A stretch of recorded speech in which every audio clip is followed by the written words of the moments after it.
키워드로 알아보는 이슈 다양한 시각으로 보는 뉴스 읽기. 본격 시사 버라이어티 투데이 잡스 3.0. 안녕하세요, 이현경입니다. 네, 안녕하세요, 이덕진입니다. 벌써 금요일인데요. 주말에 비 온대요. 네. 왠지 주말마다 비가 오는 것 같은 느낌적인 느낌? 그렇죠. 네. 그래서 비가 오더라도 굴하지 않겠다. 저는 이제 하와이안 느낌으로 혹은 플로리다 느낌으로 네. 단우리 생중계를 가진 못했지만 네. 그 마음으로 차려입었습니다.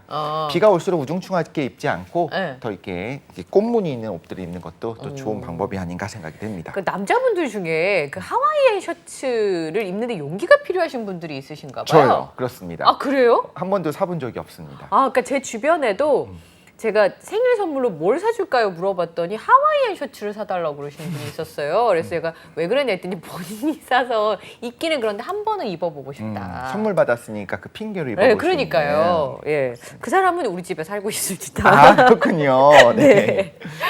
자, 투데이 잡스 3.0 오늘은요. 컨텐츠가 넘쳐나는 시대 볼 것이 참 많지만 그 안에 인생이 담겨져 있죠. 그 문화 얘기를 준비해보는 시간이 준비가 되어 있습니다. 뉴스는 문화다 함께 하시겠습니다. 네, 8월 5일 금요일 투데이 잡스 3.0 네, 빅데이터는 알고 있다로 시작하겠습니다. 바로 만나보시죠.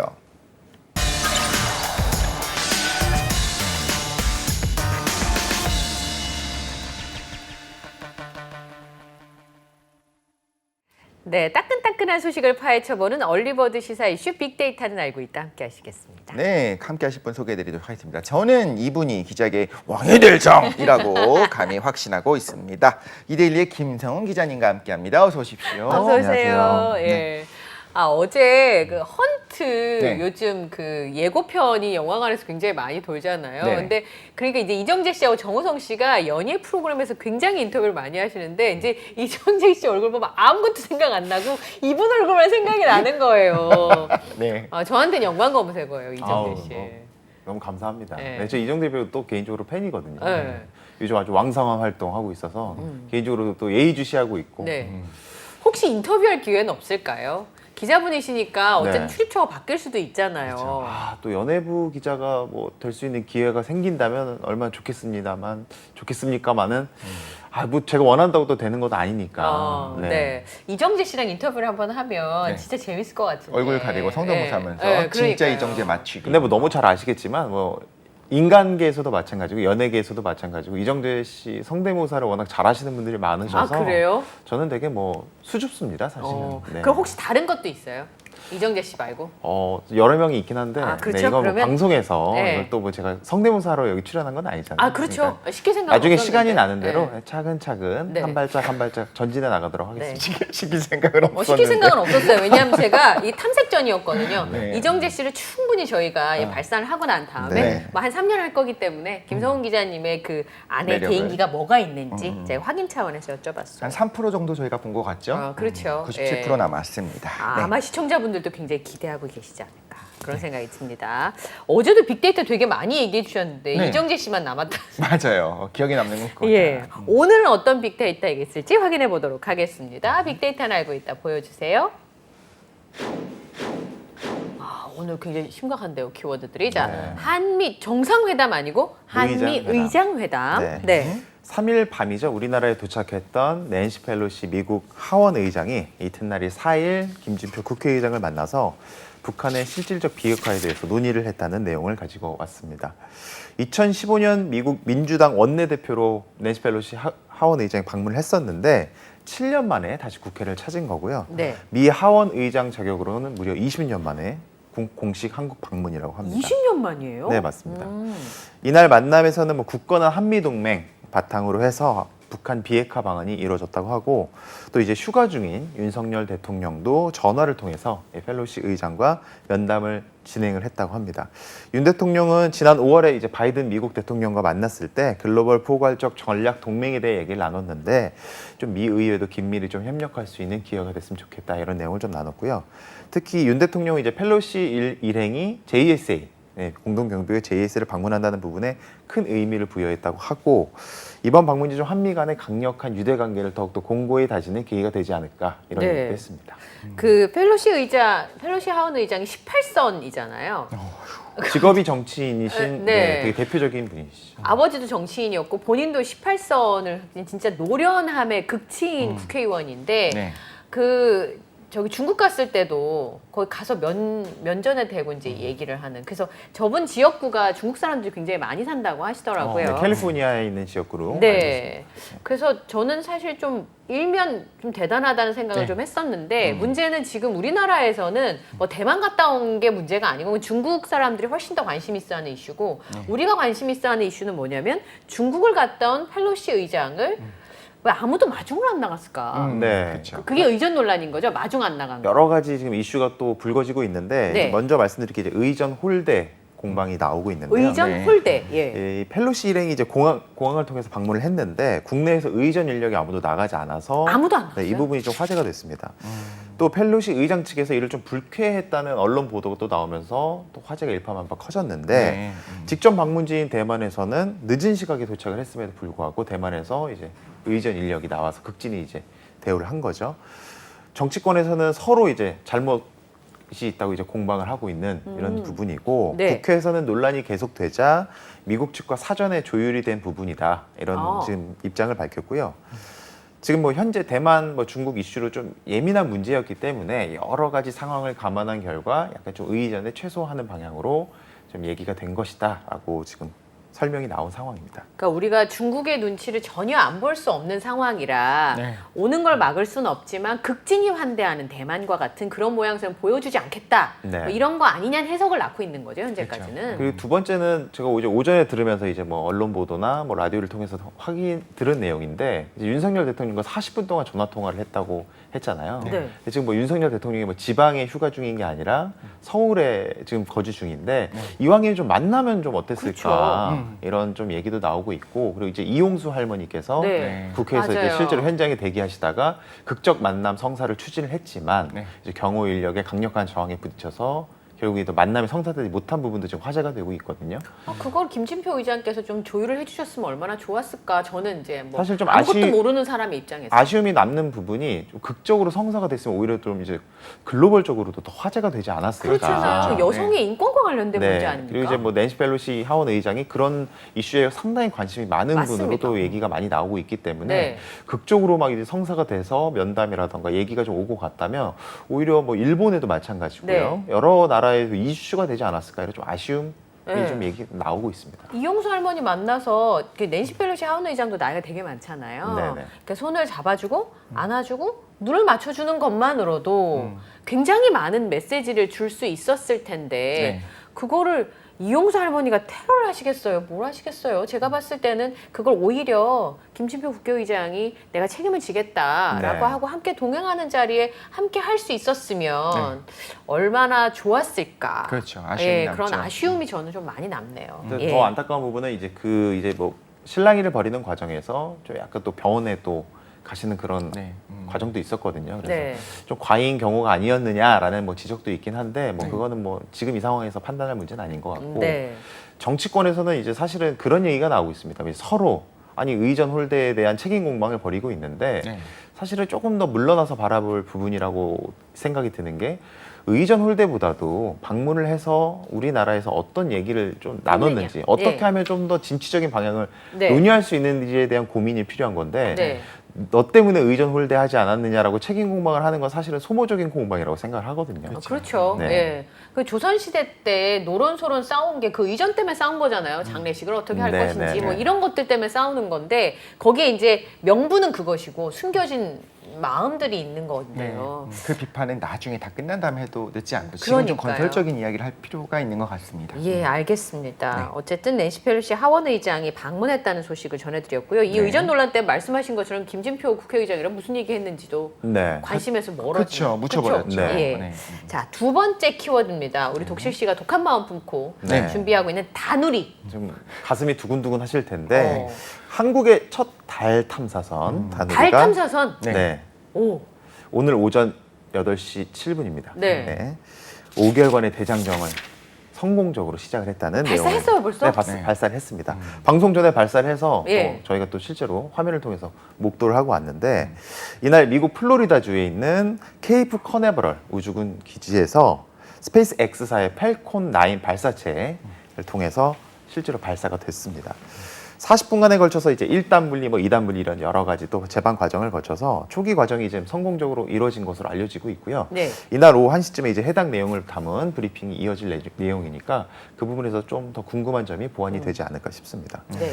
올해 말까지 일단 목표 궤도에 안착을 하는 게 1차 목표라고 하고, 사실 목표 궤도에 안착하고 나서부터가 본격적인 업무의 시작이라고 하니까 일단 목표 궤도까지 들어갈 때까지는 또 저희가 성공을 기원하는 마음으로 오. 기다리는 게 좋을 것 같습니다. 그러면 슝 쐈잖아요. 네. 그럼 이제 달까지 지금 가고 있는 중이에요? 달로 가지는 않고요. 다른 그럼- 곳으로 좀 멀리 돌아갑니다. 손가락. 예. 네, 라그랑주 포인트라고 하는 것들 돌아가는데 이 부분이 좀 어렵긴 한데 좀 비율을 생각을 해봤어요. 어떻게 네. 해야 찰떡같이 알아들 수 있을 것인가. 왜냐하면 저에게 주어진 시간은 개떡 같은 길을 갖고 있어도. 예. 고작 5분도 안 되기 때문에 네. 이런 생각을 해봤습니다. 우리가 산에 올라가서 A 산봉우리에 올라서 네. B 산봉우리에 가고 싶단 말이에요. 그런데 산이 투명합니다. 그럼 할 수 있는 건 뭐가 있을까요? 당연히 내려왔다가 네. 다시 B 산봉우리에 올라가는 거잖아요. 네. 그런데 투명해서 보이지는 않지만 사실 거기에 산줄기가, 산등성이가 있어요. 네. 그럼 그 산등성이를 따라가게 되면 네. A 봉우리에서 내려와서 올라가는 것보다 훨씬 더 쉽게 네. 에너지를 쓰지 않고 갈 수 있잖아요. 그런 경로를 따라가게 이번에 계획이 된 겁니다.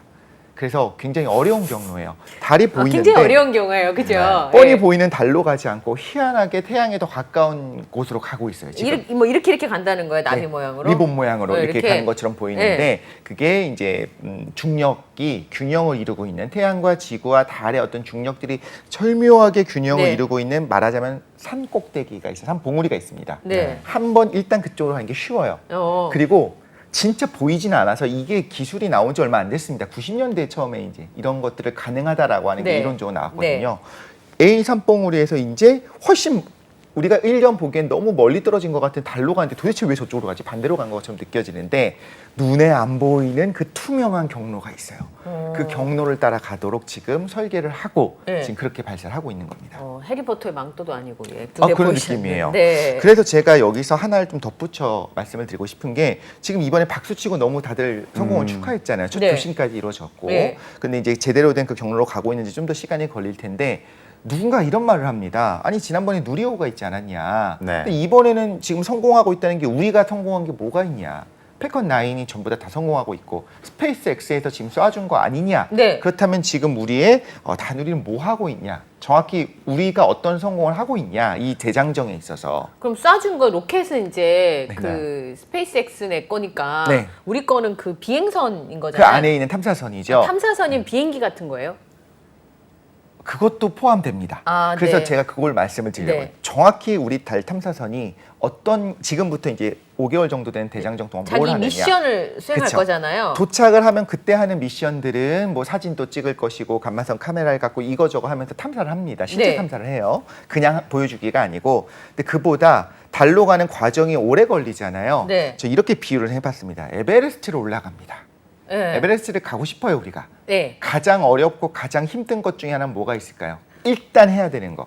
일단 해야 되는 거 거기 네팔에 가야 되는 거 그렇죠. 아니에요? 그 네팔의 카트만두 공항의 네. 근처 어딘가에 내려주는 역할을 하는 게 펠컨 9이에요. 지금 거기까지 한 겁니다. 네팔 어디 카트만두 어디 내려줬어요. 네, 지금. 그 공항 네. 근처에 어딘가에 이제 마치 공무수 부대처럼 네. 그렇게 내려줍니다. 실제로 정확하게 어딘가 내려주는 게 아니고 그 근방에 내려줘요. 대충 이렇게 내려주는 거군요. 지금 현재 거기까지 성공을 한 거고요. 어. 그럼 이제부터 베이스 캠프를 가고 거기서부터 에베레스트에 올라가는 그 경로는 실제로 다누리가 다 해야 됩니다. 오. 그렇게 보면은 네. 사실 이제 결국 미국 기술로 스페이스 X에서 쏜 거 아니냐. 거기서 달까지 보내주고 우리가 만든 건 달에서부터 돌아가는 그 탐사만 하는 거 아니냐라고 생각하시는 분이 있을까 봐. 그게 네. 아니고 지금부터 우리 카트만두 도착한 겁니다. 네. 여기서부터 이제 가는 그 모든 일정들은 다누리가 직접 해야 되고 네. 지상에서 관제를 하면서 물론 어느 정도 프로그램이 되어 있죠.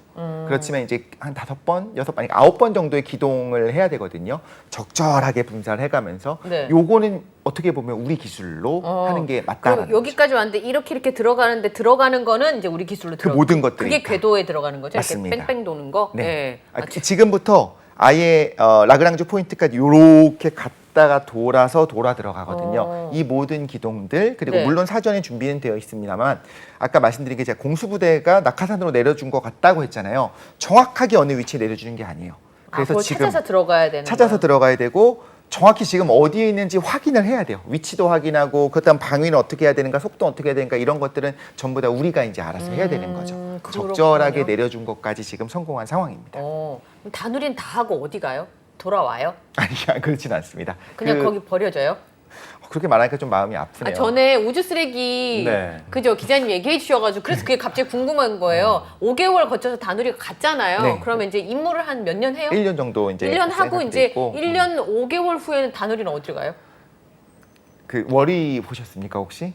네, 멀리 네. 포스터만 봤어요. 적당히 시간이 지나고 나면 이제 다시 충돌해서 사라지는 걸로. 네. 굉장히 슬프네요 이게. 네. 비장하고 슬프고. 네. 네, 그래서 그래서- 그걸 또 그렇게 해석하시니까 네. 저희 또 숙연해지는 분위기가 또 그래서 막 이렇게 클래식 음악이 나와야 될 것 같은 어, 짜라투스트라는 이렇게 말했다 뭐 이런 음악이 나와야 될 것 같은 네. 그런 생각이 들어서 그러니까 수많은 지금 어린 아이들이 보고 있는 우리 프로의 동심 파괴를 일삼고 계시네요. 우리.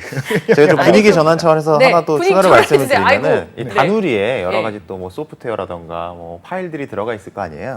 우주 인터넷 기기에 저장된 파일을 보니까 뭐 홍보 영상도 있고 그다음에 여러 가지 기술 설명 영상이 있는데 방탄소년단의 다이너마이트가 거기 들어가 있다고 합니다. 제목이 다이너마이트가 다이너마이트가 거기 동심 파괴 2탄인데요.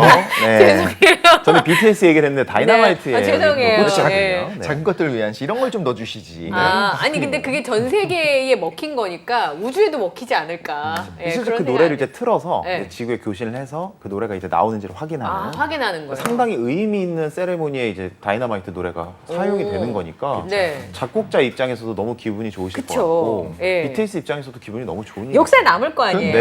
네, 네. 예, BTS의 다이너마이트가 BTS가 뭐 활동을 하던 그렇지 않든 요거는 한 줄로 남는 거니까 굉장히 의미가 있겠다. 너무 네. 센스 있는 것 같아요. 그냥 삐삐삐삐 소리가 난다든가 뭐 오케이 사인 내려지고 네. 빨간불이 들어온 게 아니라 네. 그 음악이 딱 들려 나오는. 그 뭐 춤을 추지 않을까요? 교신할 때? 예. 근데 이게 뭐 어떤 뭐 윗분들의 생각이 아니라 연구원이 어떤 음원이나 뭐 노래를 넣으면 좋을까 고민하다가 이제 배우자분이 다이너마이트 넣었으면 좋겠다고 입김이가 네, 약간- 그 후일담이 또 전해지고 있습니다. 아미의 입김이 작용했네요. 그러니까요. 예. 결국에는 이제 역사를 움직이는 거는 그런 식으로 가는 경우가 많이 있는 것 같아요. 네. 네. 자, 세 번째 키워드 한번 보도록 하겠습니다. 네. 요즘 굉장히 관심이 있는 키워드죠. 네, 세 번째 비봉이. 키워드. 비봉이 누구 이름이에요? 아 제가 가장 또 요즘 관심 있는 네. 비봉이 얘기가 나와서 전 이번에- 코봉이 나는데 비봉이 누군지 네. 모르겠다. 이번에 예. 설명드릴 수 있는 기회가 돼서 너무 어떻게 보면 기분이 좋은데 네. 국내 수족관에 이제 마지막으로 남아있던 남방 큰 돌고래 고래 이름이에요? 돌고래 네. 이름이에요? 비봉이가 이제 4일이죠. 어젠데 고향 제주 바다로 돌아가기 위한 야생 훈련에 돌입을 했다. 이런 소식을 가지고 왔습니다. 네. 이 해양수산부와 제주도가 4일 오전에 이제 제주 서귀포시에 있는 바다에서 설치 이제 훈련용 가두리에 이제 비봉이를 넣으면서 실제 이제 야생 훈련에 돌입을 한 건데요. 지난 2005년에 제주시 앞바다에서 이제 그 그물망에 딱 포획이 돼가지고 비봉이가? 네 서귀포시에 있는 한 이제 테마파크에서 이제 공연을 하는 돌고래로 이제 산지 17년 만에 자연으로 돌아가게 되는 겁니다. 저는 돌고래라는 동물 자체를 원래 개인적으로 좋아하는 데다가 엄청 귀엽잖아요. 너무 뿌듯하더라고요. 그리고 네. 제가 이제 오기 전에 막 영상을 찾아봤는데 실제로 이 비봉이가 막 그 쇼를 거부하는 영상이 또 있어요. 예. 네. 느껴져요, 거부한다는 게. 이제 뭐 조련사가 막 이제 야 뛰어야지 막 이렇게 하는데 안 뜁니다. 그만큼 이제 지능도 워낙 높고 본인의 어떤 정체성이나 고민에 대해서 막 하는 그런 게 느껴져요. 저는 이렇게 동물이지만. 안 하고 이렇게 버텨요? 네, 나 바다 가고 싶어 약간 그런 느낌을 저는 이제 간접적으로 받았거든요. 텔레파시로. 네. 어쨌든 그 이제 실제로 바다로 돌아간다고 하니까 어떻게 저는 좀 가슴이 또 뭉클해지는 또 부분도 있습니다. 네. 이 특히 이제 좀 야생 훈련을 하고 있는 부분 이 바다가 대정읍 앞바다라고 하는데 여기가 이제 야생 남방 큰 돌고래들이 자주 다니는 길목이라고 해요. 그러고 나서 여기서 훈련을 받은 다음에 실제로 이제 야생 무리들과 좀 약간 교신도 좀 하고 그렇죠. 인사도 좀 하고 교감이 있어요. 네, 교감을 좀 한 다음에 실제로 이제 야생 무리와 딱 잘 섞여서 태평양, 뭐 네. 대서양 아무데나 더 넓은 곳으로 갔으면 하는 바람이 조금 있습니다. 사실 불법 포획된 상황이었었잖아요. 그래서 대법 판결까지 나와가지고 이미 이런 남방 큰 돌고래 무리가 있어요. 그리고 지금 순차적으로 계속 이렇게 우리가 방출 다시 하면서 돌아가게 해줬는데 사실 비판 언론 중에 이런 부분도 있었습니다. 아니 우리가 힘들게 잡았고 그 다음에 어쨌든간 여기 적응이 됐기 때문에 나가면 죽을 수도 있다. 그러니까 거기 섞일 수 있을까? 그렇죠. 네. 못 살 수도 있다. 뭐 이런 이야기를 했었는데 지금까지 이미 여러 번 우리가 지금 방류 다시 했잖아요. 네. 다시 돌려줬는데 다 아들 딸 낳고 잘 잘 살고 살아요? 있습니다. 네, 그게 굉장히 중요해요. 이세를 생산할 수 있었느냐, 결국엔 정말 적응했는지 여부잖아요. 네. 잘 살고 있습니다. 비봉이도 아마 오. 건강하게 살 수 있을 거로 보입니다. 이게 뭐 네. 제돌이, 춘삼이, 뭐 삼팔이 뭐 이런 제돌이는 알아요. 네, 제돌이. 이제 여러 친구들이 있는데 이번에 갈 때는 이제 표식을 새긴다고 해요. 숫자 8을. 예, 아 여기다가. 네, 왜냐하면 이게 8번째 남방 큰 돌고래고 네. 마지막으로 풀어주는 거기 때문에 약간 좀 기념적인 측면에서 숫자 8을 새기기로 했다고 하고요. 네. 또 제가 이제 뉴스에서 본 거 중 흥미로웠던 소식은 이제 앞서 방류했던 돌고래들은 그냥 풀어줬는데 네. 또 유의미한 존재다 보니까 GPS 칩을 비봉이한테 씹기로 했다고 어디로 합니다. 돌아다니는지 네. 아주 확인하는 지금 거네요. 뭐 플로리다에 있구나, 네. 뭐 이런 하와이에 있구나 네. 이거를 확인할 수 있는 GPS 칩을 또 씹는다고 하니까 근데 그게 단순히 어디에 있는 걸 확인하는 것도 있지만 생사 여부를 또 그렇죠. 확인하는 잘 살고 목적도 있는지. 있다고 하니까 예. GPS 칩도 해고 나서 이제 또 어떻게 잘 있는지 또 확인을 해볼 수도 있고 해서 네. 여러모로 유의미한 것 같습니다. 이상한 변호사 우영우의 그 네. 주인공인 우영우 변호사 고래를 굉장히 좋아하잖아요. 그래서 네. 막 설명하는 대목이 나와요. 네. 뭐 태평양에서 아침을 먹고 점심 때 여기 뭐 포항 앞바다 뭐 이런 얘기가 나오거든요. 네, 네, 네, 네. 그러니까 그렇게 자유롭게 살아야 되는 그럼요. 친구를 네. 왜 그 좁은 데다 가둬놨으니까. 많은 분들이 좀 안타깝게 생각하실 수도 있는데 이번 기회를 이제 뭐 계기로 해서 해양동물 복지 개선에 또 정부가 그쵸. 적극 나서기로 했다고 하고요. 네. 앞으로는 좀 이제 뭐 돌고래를 이렇게 뭐 포획을 해서 뭐 쇼나 뭐 이런 데 사용하는 거를 상당히 좀 자제하는 분위기가 또 자리를 잡지 않을까 싶은 네, 생각도 듭니다. 그러니까요. 네. 아니, 사실 안 그래도 동물보호연대라든가 이쪽에서 정말 많은 노력들을 하셨어요. 금액도 뭐 비용도 워낙 많이 들기도 그쵸. 하니까 그렇게 함에도 불구하고 사람들의 관심은 그걸 못 따라갔는데 사실 네. 우영우라고 하는 어떤 세기 어떤 드라마가 히트를 치면서 사람들의 관심이 확 집중된 거 보면 진짜 언론도 중요하고 네. 언론뿐만 아니라 이런 미디어가 진짜 중요하다. 그런 면에서 오늘 또 문화가 준비돼 있지 않습니까? 네, 네. 기대가 좀 많이. 정말 문화는 중요하구나라는 게 느껴졌습니다. 요렇게 김성원 이제 김성원 기자를 보내는 거예요? 집에? 네. 이야, 보내는 방법도 맞습니다. 가지가지. 네. 예. 빅데이터는 알고 있다. 지금까지 이데일리 김성원 기자와 함께했습니다. 고맙습니다. 감사합니다. 네. 네 이제 다음 코너 뭐죠 지금 저희 네, 해야 되는 뉴스를 게? 내보다. 네, 저희는 잠시 후 뉴스 네모다에서 만나도록 하겠습니다.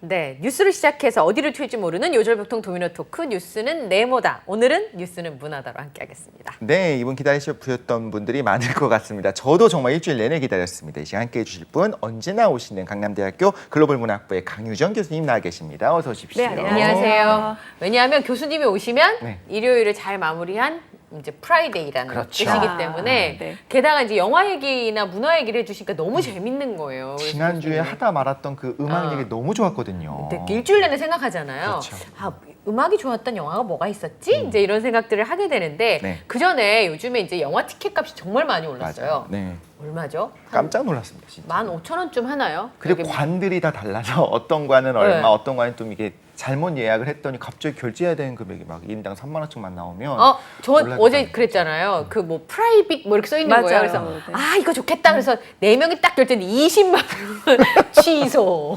때로는 조금 복잡한 영화관인데 여기 좀 자리가 있네 네. 싶어서 예약하고 보면 진짜 한 20만 원 정도. 20만 원 그래서 다시 취소 이렇게 결제 다시 맞아요. 하기 막 이렇게 네. 됐었어요. 관에 따라 다르고 자리에 네. 따라 다르기도 하고 그래서 평균적으로 보더라도 한 4인 가족 영화를 보기 위해서는 6만 원 정도 나오거든요. 맞아요. 한 네. 15,000원 정도 영화를 보는데 잘 아시지만 우리 그냥 영화관 가서 영화만 보는 게 아니라 또 팝콘도 먹고 콜라도 먹고 먹어야죠. 이러다 보면 4인 가족 기준 영화를 보면 한 8만 원 정도는 우습게 딱 이렇게 지출이 되니까 많은 분들이 영화 한 편을 과거처럼 우리 왜 무슨 통신사 할인, 무슨 할인 이렇게 받다 보면 예전에 꽤 저렴하게 영화를 봤던 기억이 있거든요. 맞아요. 근데 네. 지금은 전혀 그렇지 않다 보니까 뭐 때로는 요즘에 어떤 극장 같은 경우는 주차비도 일부만 보전이 되고 네, 다 안 주차비를 돼요. 내야 되는 경우가 있다 보니 네. 다들 조금 꼼꼼하게 살펴보고 볼만한 영화인가라고 좀 더 과거보다는 아무래도 지출에 대한 좀 고민이 좀 있으신 게 아닌가 싶어요. 네, 그러니까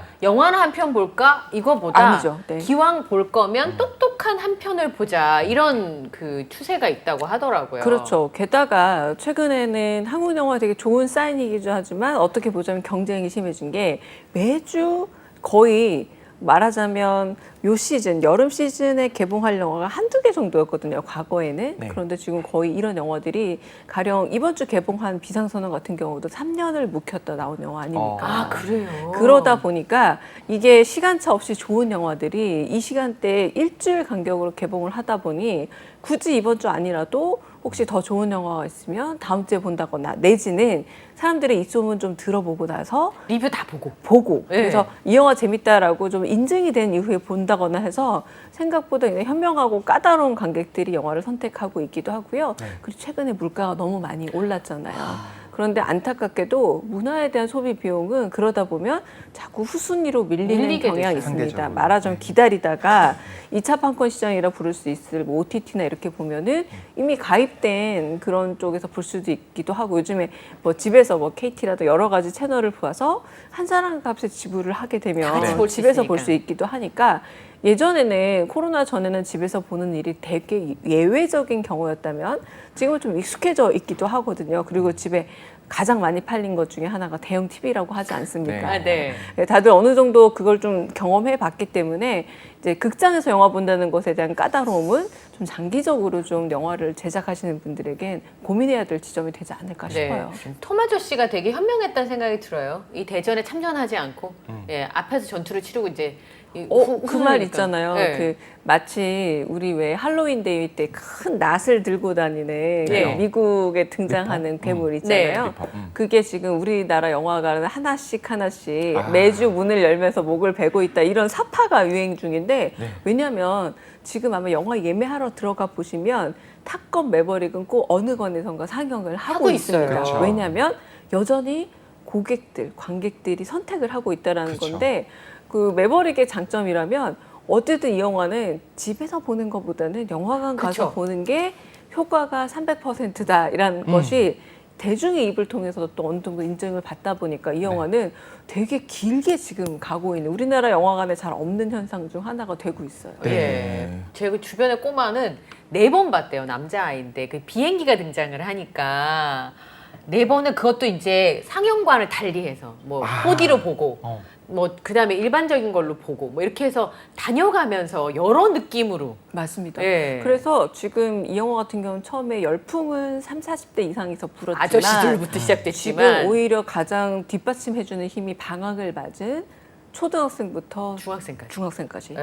요 10대들이 굉장히 환호하고 있고 오늘 우리 얘기하게 될 음악 영화 얘기에도 사실 부합이 되는 게 약간 영리하게 우리 탑건 1에서 시작할 때 나왔던 그 음악을 고스란히 똑같이 썼고요. 네. 데인저존 같은 그런 음악도 그대로 썼기 때문에 이게 새로운 세대에게는 새 음악이지만 또 우리 같은 조금 나이 든 세대에게는 추억을 추억이니까. 함께 해주는 장치가 돼서 여러 가지로 좀 그 시기를 잘 탄 작품이 됐습니다. 네. 탑건조차도 음악이 네. 기여하는 부분이 있다는 거잖아요. 저희가 지난주에 음악과 영화의 관계 그리고 음악을 다뤘던 메인이 주제가 음악이었던 영화, 음악 영화에 대해서 좀 살펴봤는데 그놈의 시간 항상 모자랐습니다. 네. 그래서 얘기의 중간에 마무리됐지만 너무 아까웠어요. 그럼요. 우리가, 계속해야 된다는 생각이 들어서 오늘 이어서 음악 영화 한번 이야기를 해보려고 합니다. 네.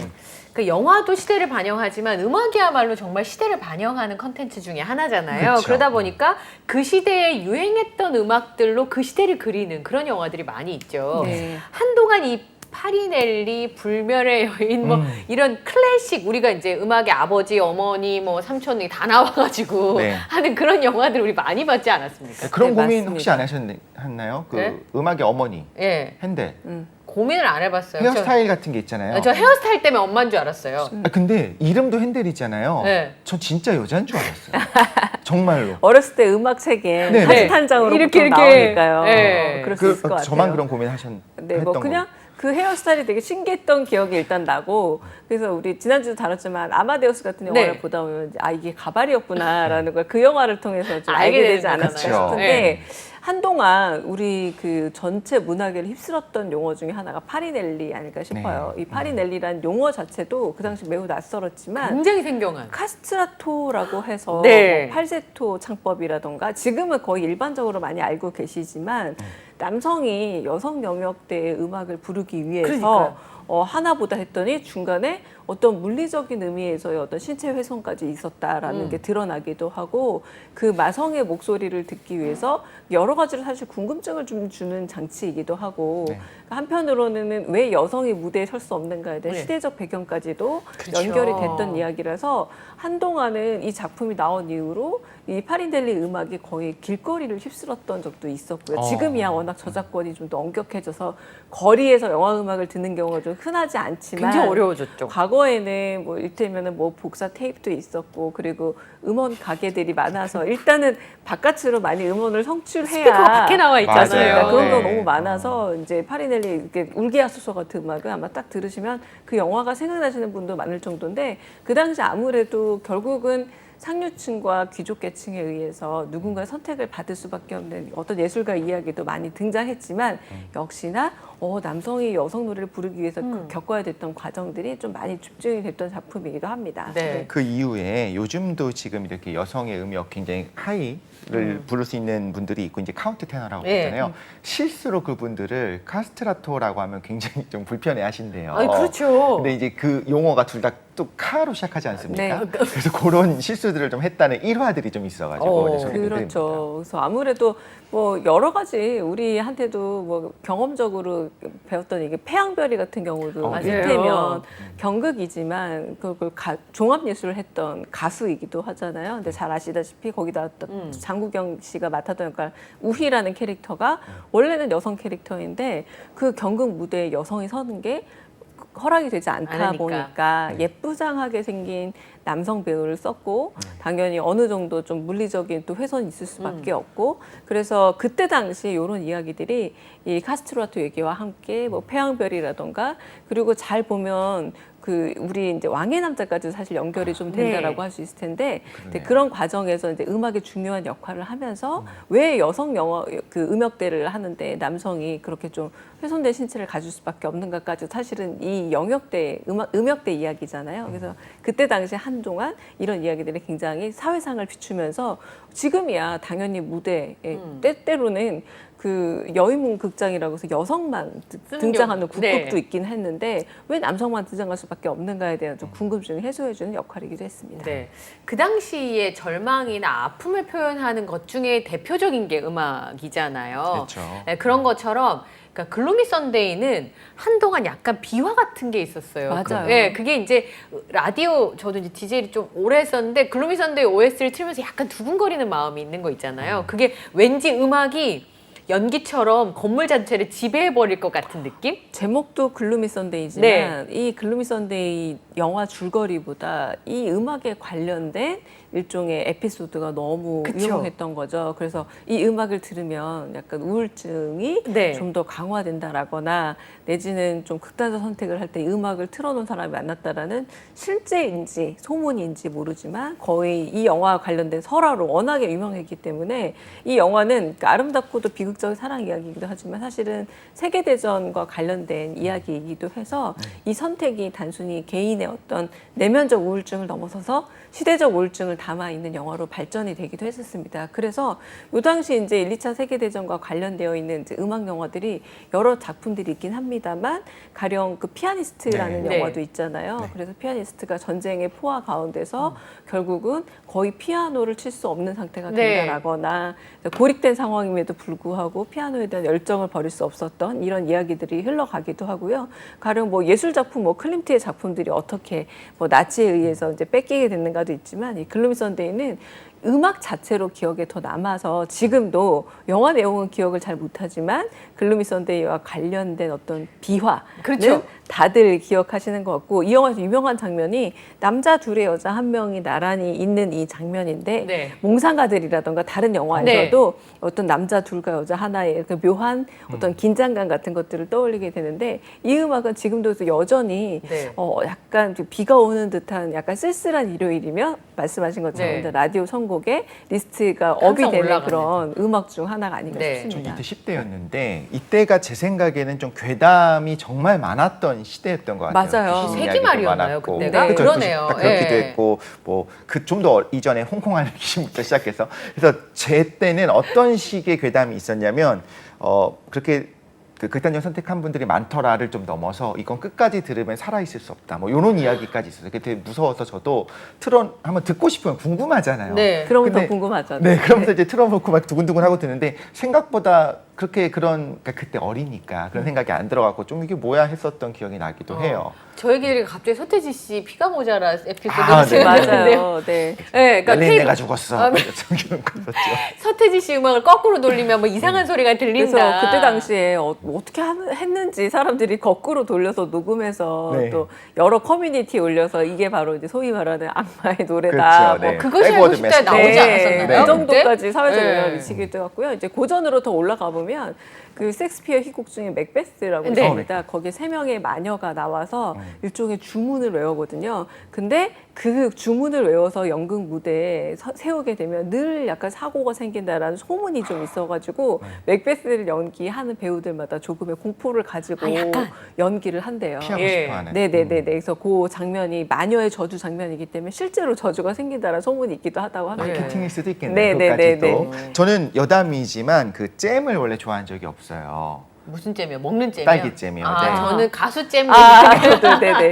그런데 죄송해요. 그 네. 잼을 좋아하게 된 이유 그리고 잼을 먹을 때마다 생각나는 그 피아니스트 영화입니다. 아. 피아니스트 영화에 보면 나중에 이제 대령이 갖다 주는 맞아요. 장면이 네. 나오잖아요. 그래서 뭘 하냐면 너무 배고팠었던 그 사람이 잼을 이렇게 손으로 푹 떠서 한 입을 먹고서 이렇게 하는 장면이 나오거든요. 네. 그 이후 정말 잼을 발라 먹을 때마다 그 장면이 생각나요. 그분이 어떤 마음이었을까? 정말 몇 년 동안 제대로 된 단 걸 먹어보지 못한 한번 푹 찍어 먹는 그 느낌이 어땠을까? 그러면서 막 울거든요. 그런 네. 장면이 생각나면서 영화가 주는 이 기억이 너무 선명하게 평생 가져가는 게 있는 것 같아요. 네, 맞아요. 특히나 음악의 경우에는 그게 계속 내가 외우려고 한 거 아니고 기억하려고 한 거 아닌데 그냥 이렇게 복사된 것처럼 이제 그런 경우가 굉장히 많잖아요. 네. 예. 사실 그 써니 같은 영화도 1980년대를 네. 오히려 좀 색다르게 환기해준 영화였죠. 왜냐하면 그 전까지만 해도 시위 장면이라던가 내지는 그때 당시 데모라고 불렀죠. 데모 네. 장면이 나올 때는 발랄한 음악이 나오는 게 거의 불가능했는데 써니에서는 오히려 그렇게 좀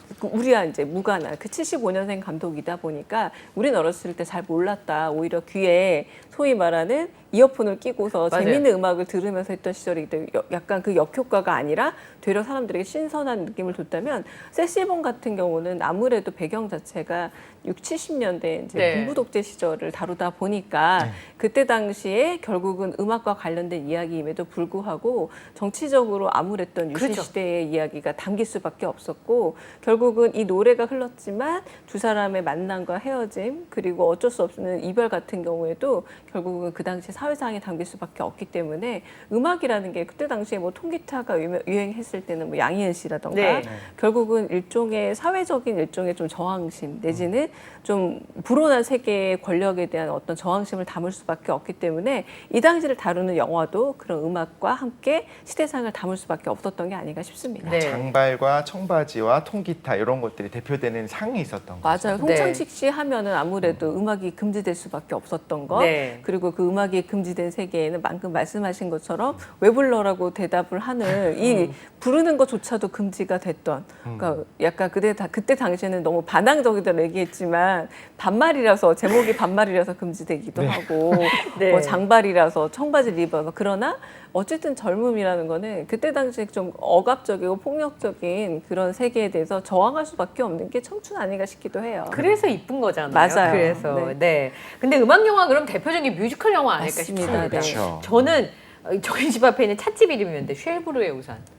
이거는 뭐 사실 뮤지컬 영화를 본 적은 없어요, 사실. 영화 네. 하면은 거의 이제 대표격으로 떠오르는 장면이고요. 사실 뮤지컬 영화의 본산이라면 헐리우드입니다. 네. 헐리우드에서 이제 스튜디오 영화가 발전하다 보니까 음악과 함께 춤 여러 가지 그 당시에 유행했던 쇼 비즈니스를 한꺼번에 다 들여온 게 이제 바로 뮤지컬 성장이라 할 수 있을 텐데 쉘브르의 우산 같은 경우는 그런 점에서 좀 독특했던 거죠. 오히려 프랑스 영화였는데 되려 그 미국에서 가장 발전한 그 뮤지컬 영화가 말 그대로 좀 발전했는데 하는데 이 음악도 들어보시면 딱 알만한 영화가 아닐까 싶고요. 네. 64년인데 이제 결국은 이제 여기 주인공을 맡았던 이제 여배우 같은 경우 우리하고 또 인연이 깊죠. 뭐 네. 개고기 관련된 아, 발언이라던가 네, 네. 과거 이제 소서식기 씨랑 전화를 하다가 끊어버렸다던가 뭐 이런 저 아직도 얘기들까지도 생생해요. 그 생생했던 장면. 네. 장면이긴 합니다만 이 영화는 어쨌든 비와 함께 로맨스가 흐르는 가장 대표적인 음악이 됐다고 할 수 있겠고요. 아마 저희한테는 좀 더 가까운 음악이라고 한다면 음악 영화로 한다면 얼마 전에 우리 엘비스 소개해드리기도 했지만 네. 바로 그 감독이 만든 바즈 루어만 감독의 블랙루즈가 아닐까 싶습니다. 저 너무 네. 좋아했어요. 너무 좋아해서 맞아요. 요거 DVD가 있었어요. 어. 정말 좋아해서. 게다가 요때는 2001년이었는데 한동안 뮤지컬 영화가 영화계에서 좀 사라졌던 순간이었던 거예요. 1960년대, 70년대 굉장히 흥행을 하다가 뭐 Singing in the Rain이나 혹은 뭐 티파니에서 아침을 이런 네. 영화들이 굉장히 유행을 하다가 이젠 좀 사라진 옛날 장르다라고 네. 생각할 즈음에 바즈 루어만 감독이 블랙 루즈를 만들었고 사실 바즈 루어만 감독 그 전에 로미오와 줄리엣도 딱 들으면 음악들이 먼저 생각이 맞아요. 네. 나잖아요. 소름 돋을 정도로 지금도. 네, 음악들이 딱딱 생각이 날 정도로 블랙 루즈도 그 당시에 나왔던 어떤 영화들보다 뭐 록센이라던가 네. 여러 가지 음악들이 결국 기억이 남아서 이때 당시만 하더라도 지금은 좀 안 하는 행위 중에 하나가 뭐냐면 영화 OST를 사서 따로 듣는 게 네. 되게 중요한 영화적인 소비 행위였잖아요. 네. 저도 그렇고 이 물랑 루즈나 혹은 로미오와 줄리엣은 OST가 있어야만 맞아요. 그쵸. 네. 영화 좀 본다라고 생각을 할 정도로 되게 그런 음악이 아주 좋았던 음악이고 여기서 또 무엇보다도 샤틴 역할을 맡았던 니콜 니콜 키드만이 키드만이 너무 아름답게 노래 등장- 그렇게 잘하는지 몰랐어요. 그 저도 전에. 몰라요. 그 다음에는 약간 뭐 그 음원을 같이 만들기도 하고 네. 여기서 모든 여자는 다이아몬드를 좋아해라는 그 노래를 맞아요. 부르잖아요. 그래서 워낙에 유명했던 고전적인 노래이기도 합니다만 여기서 다시 이제 니콜 키드만이 불러가지고 와 화려한 왠지 프랑스 가면은 저런 쇼를 봐야 되는 거 아닌가. 쇼 머스트 고원이라는 노래도 네. 있었고 정말 명곡들이 많은 행복. 그런 뮤지컬의 부활을 유어송. 생각하게 네. 했던 작품이기도 합니다. 네. 제가 그 보면서 정말 우리 니콜 키드만 정말 키가 크더만 그걸 깨달았었죠. 근데 그렇게 큰 줄 몰랐어요, 저도. 정말 좋아해서 180에 가까울 정도로. 네. 파리를 갔을 때 아. 물랑루즈를 진짜 가야 된다. 그 장소를 가야 돼. 정말 거기 갔었거든요. 네. 근데 사람들이 그때 이미 인터넷에 어느 정도 얘기를 했었어요. 실제 가면 실망한다. 네. 근데 정말 그 환상적이잖아요. 그래서 딱 가서 앞에 섰는데 네.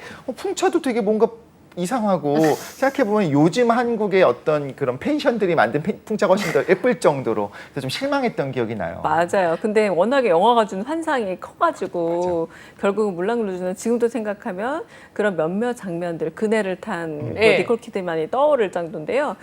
그래서 그 이후에도 사실은 가장 음악 영화로서 좀 우리한테 기억에 남는 거는 사실 맘마미아가 그렇죠. 그 뮤지컬도 맞아요. 우리나라에서 엄청나게 흥행했었잖아요. 있죠. 그리고 지금 우리가 잘 알고 있는 뭐 홍지민 씨라던가 여러 이제 뮤지컬 여성 배우들 특히 이제 좀 이렇게 약간 미모보다는 뭔가 좀 실력 위주로 네. 생각했던 배우들이 이 맘마미아를 통해서 나왔는데 왜냐하면 주연을 맡은 배우들 자체의 이야기가 사실 이제 인생의 어떤 접어가는 딸이 등장하긴 하지만 그 네. 딸의 엄마 이야기이다 보니까 뮤지컬계 한번 지각 변동을 일으킨 작품이기도 하고요. 이런 작품들은 사실 주크박스 뮤지컬이라고 부릅니다. 왜냐하면 기존에 있던 음악들을 다시 맥락에 맞게 재사용하면서 그래서 저도 깜짝 놀랐던 게 왜 승자가 모든 것을 갖는다. 승자 독식에 대해 윈더 텍스 올 이 가사가 이런 거였구나라는 걸 영화에서 다시 더 느끼게 됐던 듯해요.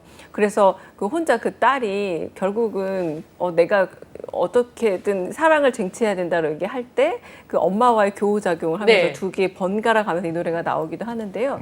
이 이후에 우리나라 그 여러 뮤지컬들 가령 뭐 김광석에 관련된 뮤지컬, 광화문 연가 같은. 광화문 연가, 이문세 씨, 네. 이영훈 씨 작곡의 노래들도 결국 이 맘마미아라는 이 뮤지컬과 영화가 한번 등장함으로써 그 영향을 받아서 만들어진 작품들이 아닐까 싶습니다. 네. 저는 아예 그 아바 노래를 좋아할 만한 세대는 아니었거든요. 저보다 조금 이전 세대가 그렇죠. 좋아했어요. 저도 맞습니다. 아니에요. 저도 그쵸? 아니었어요. 네.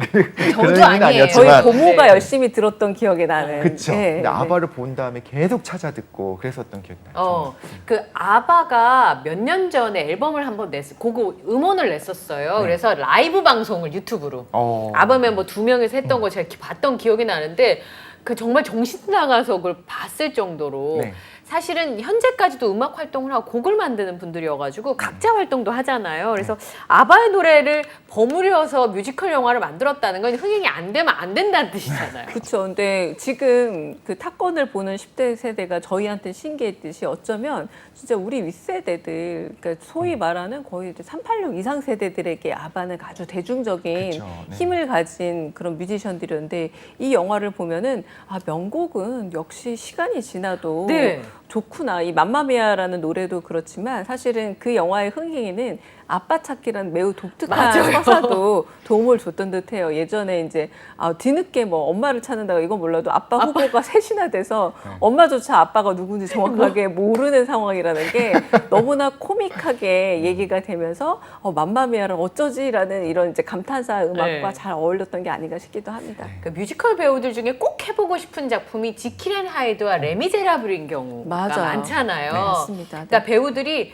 꿈의 무대라고 생각하는 게 레미제라블이고 우리나라에서 한동안은 사실 공연을 올리지를 못한 경우였기 때문에 근데 그거를 영화로 보는데 좀 충격이었어요. 마찬가지예요. 레미제라블을 우리가 다 읽은 것 같지만 사실 우리 장발장 어린 시절 줄거리 요약밖에 몰라요. 요약본밖에 안 받고 10분의 1 정도. 애니메이션으로 만들어진 빵 훔쳤다가 도망친 장면 정도만 나오기 때문에 코제트라는 인물도 사실 잘 몰랐고 네. 팡틴이라는 인물도 잘 몰랐는데 이 영화는 그런 부분에서 일단은 빅토르 위고의 소설인 그 레미제라블을 잘 보여준 측면도 있지만 무엇보다 깜짝 놀란 게 휴잭맨이 노래를 저렇게 잘해? 네. 애네 서웨이가 대형 배우인데 노래를 저렇게 잘한단 그 말이야? 라고. 짧은 머리가 지금도 맞습니다. 너무 충격적이었어요. 그 실제로 약간 송스루라는 그런 뮤지컬의 한 장르였는데 거의 모든 대사를 음악처럼 음원처럼 이렇게 약간 음유를 가지고 대사를 네. 읊었던 그 이후에는 많아졌지만 한동안은 사라졌던 방식이었거든요. 근데 여기서 진짜 휴잭맨이 대단한 연기력을 보여주기도 멋있었어요. 했고 네. 그래서 조금 물론 그 자벨의 역할을 맡았던 그 배우만큼은 노래를 잘 못해서 저분은 노래를 좀 못한다는 게 표가 나긴 했습니다만 나머지 배우들이 너무 호연이기도 했고요. 그래서 우리나라에서 뮤지컬도 흥행을 했지만 이 뮤지컬 영화는 지금도 계속해서 좀 뮤지컬 영화 중에 봐야 된다라고 하면은 사람들이 손꼽는 그런 이야기가 되고요. 그러니까 레미제라블이 아니었으면 휴잭맨은 계속 울버린이었을 거예요. 그쵸? 맞아요. 네, 네. 한국에서는 계속 울버린이지 맞습니다. 울버린의 그 이상도 그 이하도 아니고 한국을 엄청 좋아하는 남자 이렇게 기억을 했을 맞아요. 텐데 레미제라블 때문에 위대한 쇼맨 같은 것도 약간 이렇게 받아들여지는 맞습니다. 위대한 쇼맨이 나오게 된 거의 계기가 된 작품이 예. 아닐까라는 생각이 들고 휴잭맨이 실제로 굉장히 덩치가 크잖아요. 네. 근데 이 영화에서 나오는 장발장 씨도 아주 큰 거구에 힘이 매우 센 사람으로 나왔는데 그런 싱크로율도 무척 높았지만 사실 2012년에 저희로서는 여러 가지 이제 정치적 격변기에 이 영화가 더 환대받았던 경험도 있기도 하고요. 아까 말씀드렸다시피 역시 좀 부럽지만 뮤지컬 영화의 강자는 미국이 맞구나라는 생각이 들었던 네. 작품이기도 합니다. 왜냐하면 중요한 작품들이 뭐 맘마미아도 2008년, 레미제라블 2012년 그런데 결정타가 라라랜드가 2016년에 그렇죠. 나오면서 역시 제 말로 하면 미국 애들은 참 뮤지컬 영화 잘 만들어라는 생각이 들었던 그런 작품 아닌가 싶어요. 라라랜드 그 노란색 원피스 입고 나오는 패러디 장면이 뭐 수도 없이 나왔으니까요. 저도 이제 첫 장면 보면서부터 이 영화는 진짜 눈 하나 깜빡거리면 안 될 정도다라는 생각이 드는 게 네. 로스앤젤로 들어가는 그 고가도로에서 네. 펼쳐지는 어너데이 오브 더 션이라는 네. 그 노래를 듣다 보면은 그 말 그대로 딱딱 물려서 사람들이 마지막 클렉션을 울리는 장면까지 까지. 원신 원테이크로 대단한 정말 매력을 보여주고 세상에. 있고 무엇보다 미국이 뭐 아메리칸 드림이라는 꿈의 도시이긴 하지만 결국은 우리 아까 잠깐 얘기했지만 젊은이들이 모여서 결국 뭔가를 희망과 꿈을 위해서 시간을 투자한다는 것 자체가 너무 보기가 흥분되잖아요. 사실 네. 우리 노년에 대한 얘기를 하기도 했지만 젊은이들이 꿈 때문에 그렇게 힘들어하는 얘기는 왜 봐도 안 힘들까요? 그쵸. 더 흥분되기도 하고 과거를 돌아보기도 하고 결국 데미엔 체젤 감독이 자기가 위플래시에 보여줬던 음악에 대한 감각을 정말 마음껏 300% 500% 보여준 작품이 라라랜드 아닌가 싶고 아직은 이 라라랜드를 능가할 뮤지컬 작품은 아직은 나오지 않은 듯합니다. 그 이후로는, 네. 엠마 톰슨이 이 작품을 선택한 게 되게 의외라고 생각했었거든요, 처음에. 좀 어색할 정도였죠. 네. 왜냐면 스파이더맨의 약간 여자친구 이미지도 강했고, 그렇죠. 뭐 헬프에서 등장해서 조금 의미 있는 영화를 했지만 몸을 그렇게 잘 쓸 수 있을까라는 생각이 있었는데 이 영화에서 정말 대단한 어떤 뮤지컬 씬을 보여줬고 네. 잘 아시다시피 라이언 고슬링 역시도 피아노 연주를 직접 하기 위해서 처음 배운 피아노를 참 재주들도 좋아요. 어떻게 다시 나이 들어서 배우는데 그렇게 연주를 잘할 수 네. 있을까라는 생각이 들 정도로 네. 재즈 음악이라던가 지금도 딱딱 생각나는 아 이거는 라라랜드구나라고 생각이 나는 맞아요. 그런 음악들을 남긴 명작이 돼버렸습니다. 가로등과 그 어스름한 저녁의 모습이 생각만 설레요. 그러니까요. 제 얘기 아닌데. 어떤 경우에는 예고편을 보면 피로해지면서 볼까 말까 하는 게 있는데 예고편을 보자마자 이 영화는 무조건 봐야 된다라고 생각했던 영화 중에 하나가 라라랜드였던 것 같아요. 맞습니다. 예. 네네. 주말에 맥주 한 잔 먹으면서 다시 봐도 너무 좋을 것 같은. 정말 늘 좋은 영화라고 선택이 될 수 네. 있고 또 이 영화가 그렇다고 해서 좀 허황된 이야기가 아니라 네. 좀 마지막에 가서는 상당히 좀 어른스럽고 현실적인 결말까지 맺어줘서 우리가 이제 세시본 같은 영화들도 보면 첫사랑과 관련된 음악 이야기인데 생각보다 음악 영화들이 첫사랑과 관련될 때 많이 기억에 남거든요. 네, 맞아요. 가령 클래식도 딱 듣자마자 클래식 하면 첫사랑 영화인데 거기에서 너에게 난이라는 자전거 타는 자전거 풍경에 네. 음악이 떠오르고 네. 건축학개론도 딱 떠올리면 이건 첫사랑 영화다 싶은데 사실은 김동률. 바로 김동률의 전람회 네. 기억의 습작이 바로 떠오르는 걸 보면 이 첫사랑이란 되게 잊을 수 없는 감정과 그때 들었던 음악과 그리고 사실은 클래식도 60년대, 70년대고 그리고 한편으로는 건축학개론도 2012년 작품이지만 1996학번, 네. 96학번 학생들이 주인공이다 보니까 90년대 중반이라는 이미지가 한꺼번에 떠오르는 걸 보면 음악과 첫사랑과 시대가 결국은 한꺼번에 다 연결되어 있는 것이 아닌가 네. 생각이 들기도 해요. 그런 면에서 어떤 영화가요. 영화의 흥행보다 오히려 음악이 너무너무 유명한 음악들이거든요. 그래, 예를 들면 뭐 시네마 천국 사실 저는 아직도 못 봤는데 그 음악은 다 알고 있고 오히려 근데 반대로 미션 같은 경우에 저는 영화 음악만 알고 있다가 나중에 언젠가 한번 봐야지 하고 나중에 이제 영화를 봤어요. 네. 맞습니다. 그런 식으로 이제 뭐 너무 그런 영화들이 많고 말씀하신 내용들도 있는데 이런 게 사실 그 영화 입장에서는 좋은 걸까요? 아니면 살짝 아쉬울 수도 있을까요? 좀 서운할 수도, 섭섭할 수도 그렇죠. 있는. 그쵸? 영화 정작 입장에서. 보진 않았어. 영화 네. 음악은 다 아는데. 결국은 영화라는 게 그때 당시 아무리 흥행을 하더라도 유통기한이라는 게 있기 마련이라서 네. 좀 천만 영화라고 해서 저희가 시간이 지나고 나서 그 영화를 꼭 명작으로 꼭 기억하는 건 아니지만 이 영화 음악으로 기억에 남는다면 결국은 누군가 추억의 영화를 말씀해 주세요라고 했을 때 음악과 결부되는 게 너무 많다라는 거죠. 아까 네. 우리 지난번에 말했듯이 로미오 줄리엣을 떠올렸을 때는 결국은 그 음악이 떠오르고 뭐 맘마미아를 누군가 선택한다면 떠오르는 미션도 역시 영화 내용이나 줄거리보다 네. 결국은 그 음악과 이미지로 기억에 남아서 네. 한 장면으로 우리 왜 맞아요. 픽토리얼 메모리라고 부르잖아요. 사진처럼 한 장면으로 남는다면 이 음악이 주는 영향이 매우 크다라는 생각이 들고 네. 왜 우리 약간 고전적이지만 어디선가 낯익은 음악이 들고 그 당시가 떠오르면서 10대로 다시 뭐 회상을 한다. 네. 이런 게 조금은 좀 클리셰지만 뻔하게 느껴지지만 기억이 굉장히 강할 수밖에 없는 게 음악이 주는 환기력이라는 게 결국은 내용은 다 잊어버려도 그 음악과 멜로디만큼은 기억에 남는다가 되지 않나 싶어서 오히려 음악과 함께 그 떠올리는 것 불의 전차 보신 적 없지만 반젤리스의 그 음악은 다 기억하시잖아요.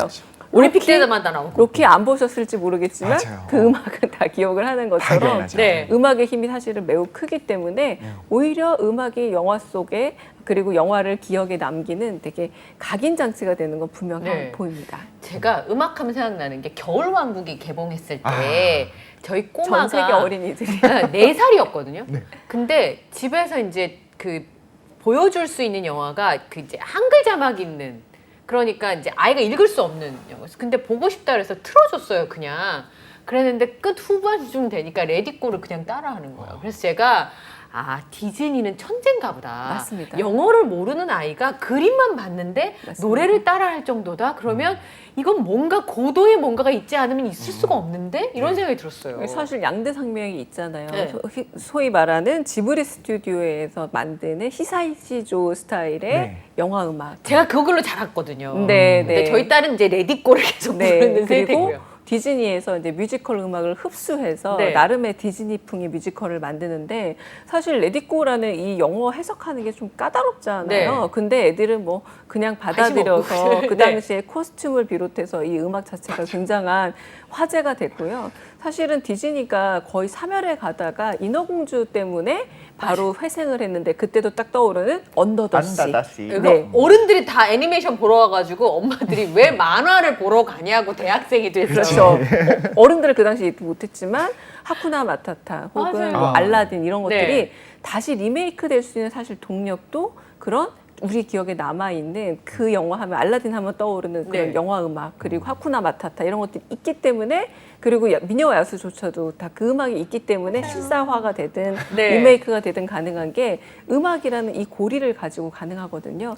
지금도 이제 아무리 이 약간의 일본 애니메이션이 조금 주춤한다고 하더라도 뭐 하울의 움직이는 성이랄지 네. 센가치히로 행방불명 같은 것들은 아이들의 영원한 일종의 악기를 배우는데 기본적으로 거쳐가는 맞아요. 음악이기도 하고 누구나 자기 벨소리로 좀 남겨놓은 걸 보면은 영화 힘만큼이나 애니메이션 속에서의 그 음악의 힘도 굉장히 크지 않을까 싶습니다. 토토로 토토로 어, 이런 맞아요. 것들 다 있죠. 아, 제 지금 열쇠고리도 그 토토로거든요.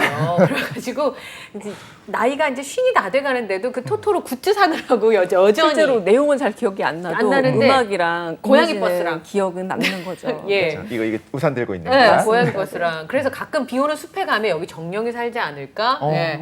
차마 딸내미한테 말할 수 없지만 저 혼자 생각하는. 맞습니다. 네. 진짜 그런 게 그때 그 봤었던 그 마음이 지금 마흔이 된 내 마음속에 여전히 남아 있어가지고 맞아요. 지금 마무리로 우리가 애니메이션 이야기를 했잖아요. 지금 너무 행복해졌어. 저는 저희 집에 그 토토로에 나오는 원지 뭉치 있잖아요. 네네. 마코로 크로스케가 맨날 살고 있어요. 아. 주말에는 마코로 크로스케 청소를 해야 될 것 같아요. 네, 너무 좋습니다.